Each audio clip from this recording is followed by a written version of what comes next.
In Volume 1 of Christmas in My Heart by Joe Wheeler, we find the story A Few Bars in the Key of G by Clifton Carlisle Osborne. It was 2:00 and time for the third watch on the night herd. These two facts gradually impressed themselves on the consciousness of John Talbot Waring as he was thumped into wakefulness by the Mexican house wrangler.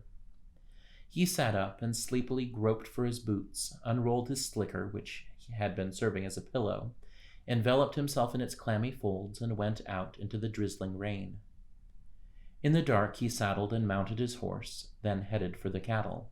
The rain dripped from the limp brim of his sombrero and ran in little streams down his slicker into his already soaking boots.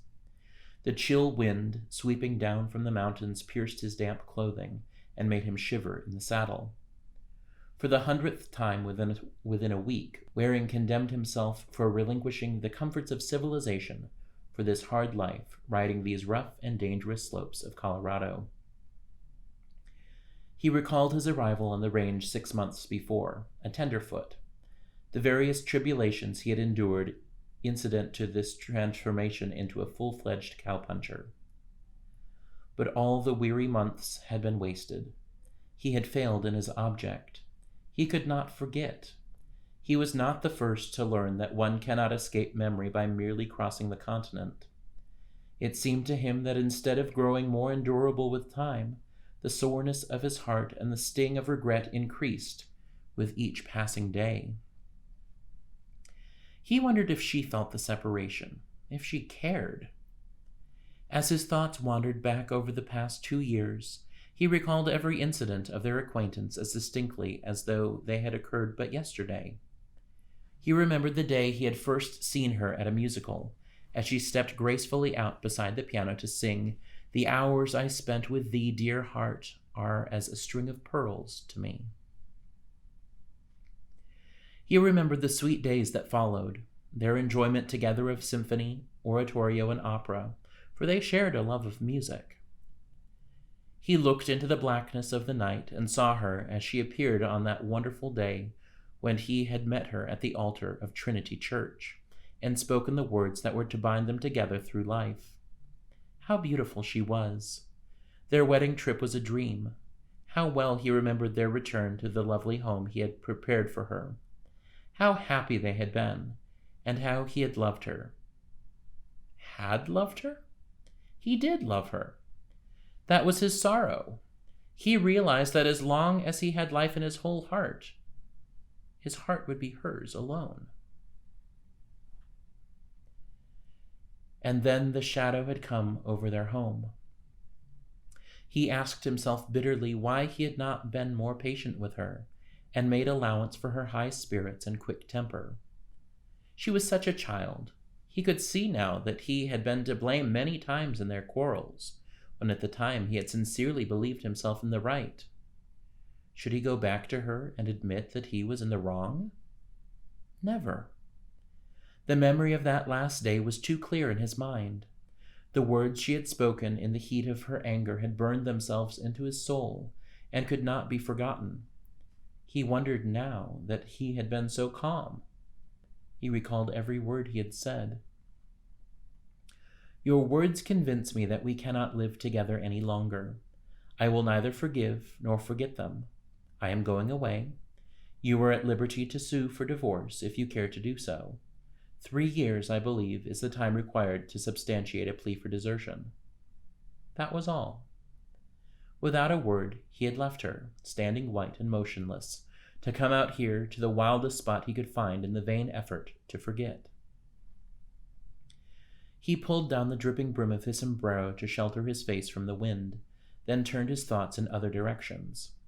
He thought of his friends at the clubs. Did they miss him? From them his thoughts strayed to the strange postal card he had received the previous day. Who could have sent it? What could it mean? It had been directed to his lawyer and forwarded to the remote mountain post office where Waring received his mail. It was an ordinary postal card, its peculiarity consisting in the fact that the communication on the back was composed not in words, but music. 4 measures in the key of G. He had hummed the notes over and over and thought they had a strangely familiar sound, yet he could not place the fragment, nor even the composer. It had a meaning, of that he was convinced, but what could it be? Who could have sent it? Among his friends were many musicians, any one of whom might have adopted such a method of communication with him. He began to hum the phrase as he rode round and round the cattle. Waring abandoned the riddle of the postal card and began to sing to pass the time, his rich baritone ringing out above the sleeping herd. Light slowly appeared above the peaks. One by one the cattle stirred, rose, and commenced to graze. Waring still sang, carelessly passing from snatches of opera to lines of sacred harmony. Suddenly, while in the midst of a passage from one of the great works of a master composer, he stopped short in surprise. He was singing the notes on the card. It had come to him like a flash. He tore his coat open and drew the postal card from the inner pocket. There was no mistake. Almost mechanically, he reached for a pencil and wrote the words under the lines of music, added a signature, and gazed long and earnestly.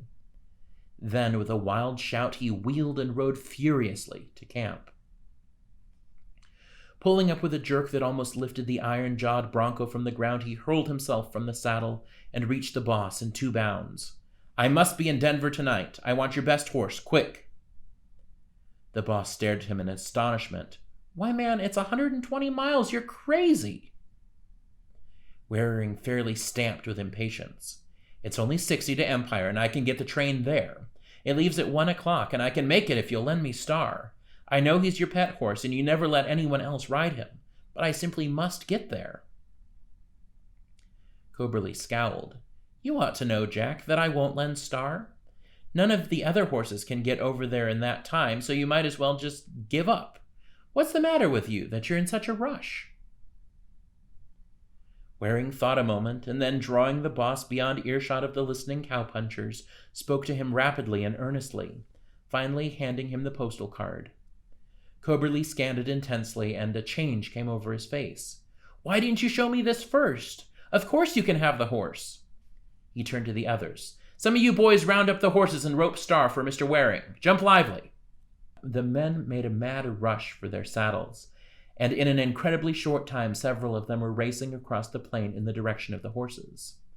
Waring drove into his tent and began gathering his possessions. Coberly plunged around outside, giving orders at the top of his voice. "Roll up some grub for Mr. Waring, quick! Nick, you get his canteen and fill it out of my jug. Fly around now!" A rush of hooves announced the arrival of the horse and his escort, just as Waring emerged from the tent with his little bundle. A dozen hands made quick work of saddling, and with a hurried goodbye, he swung himself astride the magnificent animal and was off on his long trek. He looked back and saw the men in a group around the boss, who was explaining the cause of his hasty departure. Presently, a tremendous yell reached his ears, and he saw hats exuberantly thrown high into the air. He waved his hand in reply and settled down in his saddle.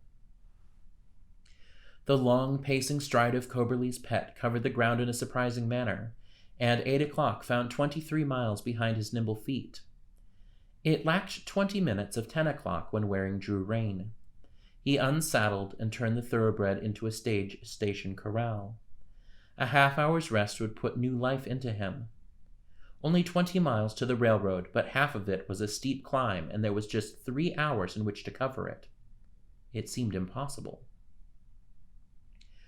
10 o'clock, Star, refreshed by an energetic rubbing and a mouthful of water, was carrying him up the road with no apparent loss of power.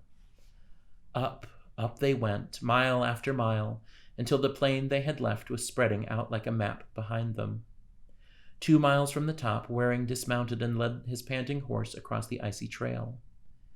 The rarefied air seemed to burn his lungs as he struggled the remaining distance to the summit of the pass, 12,000 feet above the sea.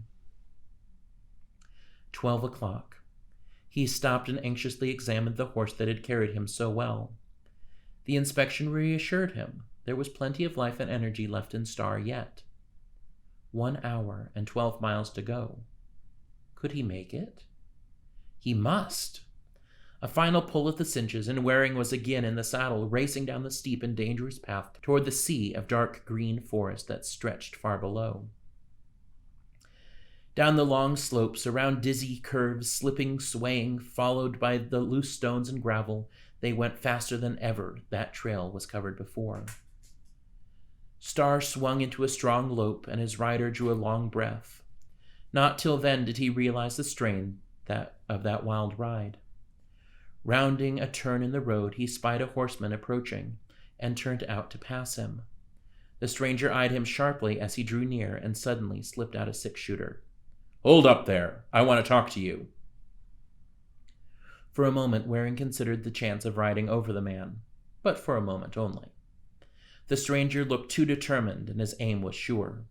He pulled up in a rage. "I suppose you want my money," he snarled. "Well, you're welcome to it if you'll leave me enough to pay my fare to Denver."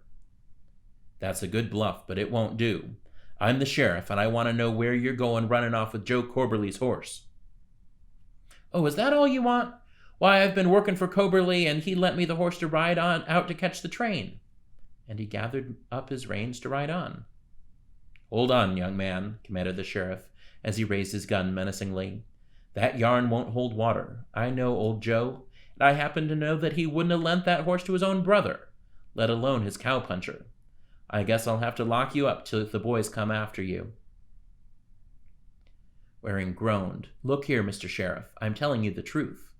Coberly let me take the horse because it was the only one that could get me over here in time to catch the train, and I have to be in Denver tonight, without fail." Waring remembered the postal. He reached into his breast pocket and produced it. "Here, sir. That is my reason for haste. And that is why Coberly let me take his horse." Keeping his captive covered with the muzzle of his revolver, the officer rode closer and took the card. As he read it, his face lightened up, and he lowered his gun. "That's all right, youngster. I'm sorry I stopped you. I don't wonder Joe lent you the horse.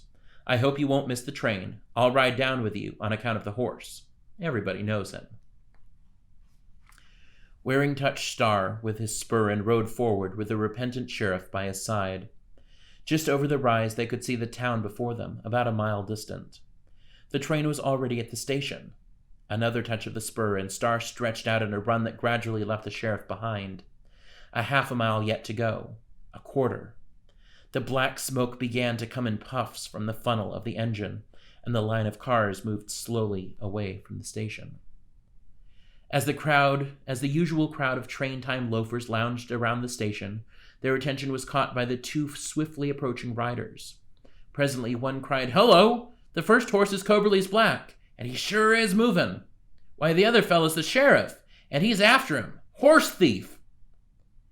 The others took up the cry of horse thief. Thus, when Waring flashed past them at Star's top speed, a volley of shots greeted him. Fortunately, the bullets went wild, and before any more could be fired, the sheriff tore into the crowd and roared, "Stop that shooting! That man's all right. He's only trying to catch the train." Then there was a mad rush to the track where a view of the race could be obtained. The road ran as level as a floor for a mile beside the track. The train was gathering speed with every revolution of the wheels, but Star was gaining at every jump.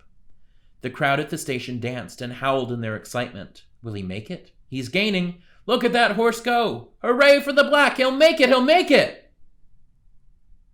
Waring, with eyes fixed and jaw set, rode desperately. 30 feet. The spectators in the doorway of the last car gazed breathlessly. 20 feet. Star strained every nerve and muscle in his body. 10 feet. And still he gained. 5 feet. Inches. At last he was abreast of the platform. Swerving his flying horse close to the track, Waring leaned over and, grasping the railings with both hands, lifted himself from the saddle, kicked his feet free from the stirrups, and swung himself over the step of the car. The faint sound of a cheer reached him from the distant station. After calmly accepting the enthusiastic congratulations of the passengers who had witnessed his dramatic boarding of the train, Waring dropped into a seat with a sigh of relief and soon was lost in thought. He was roused from his reverie by a touch on his arm. He turned to find the conductor standing beside him. The sight reminded him of the necessity of paying his fare, and he reached into his pocket for the required cash. His fingers encountered nothing more valuable than a knife and some matches. Then with a shock he remembered he had put all his money in that little bundle, at that moment firmly attached to the saddle, miles to the rear. There was nothing to do but throw himself on the mercy of the man in the blue uniform. Leaning over, he whispered something in the conductor's ear, and ended by showing him the now precious card. His expression softened. "I reckon I'll have to fix it for you, but the only way I can do it is to pay your fare out of my own pocket. It's $3.60. You can send me the money." This occurrence reminded Waring of a similar difficulty to be overcome in Denver, but the card had served him well thus far. Perhaps its mission was not yet ended. Arriving at the Denver station, he disembarked and took a carriage to the nearest drugstore. There he consulted a directory. "To 900 South 17th Street, he cried as he re-entered the vehicle. At his destination, which turned out to be a palatial residence, he sprang out, cried out, "Wait!" and ran up the steps. To the dignified butler who opened the door, he said, "I wish to see Mr. Foster. My name is Waring, and I haven't a card with me." Mr. Foster appeared almost immediately. "What can I do for you, Mr. Waring?" he asked. "Mr. Foster, you are the president of the National Bank, which I believe handles the western interests of the Second National Bank of Boston." "Yes." "I have an account at the Second, and I wanted you to cash a check for me. It is after banking hours, I know, and even if it were not, I have no immediate means of identification. It is of the greatest importance that I take the Eastern Express tonight, or I would not have come to you in this irregular way." "One moment, Mr. Waring. Pardon me for interrupting you, but it will save your time as well as mine if I say that what you ask is impossible, as you should know. My advice to you is to wire your bank for the money." "Of course, I know I can do that, but it means a day's delay, and that is what I want to avoid. See here, Mr. Foster, I am willing to pay any amount within reason for the accommodation, if you will oblige me."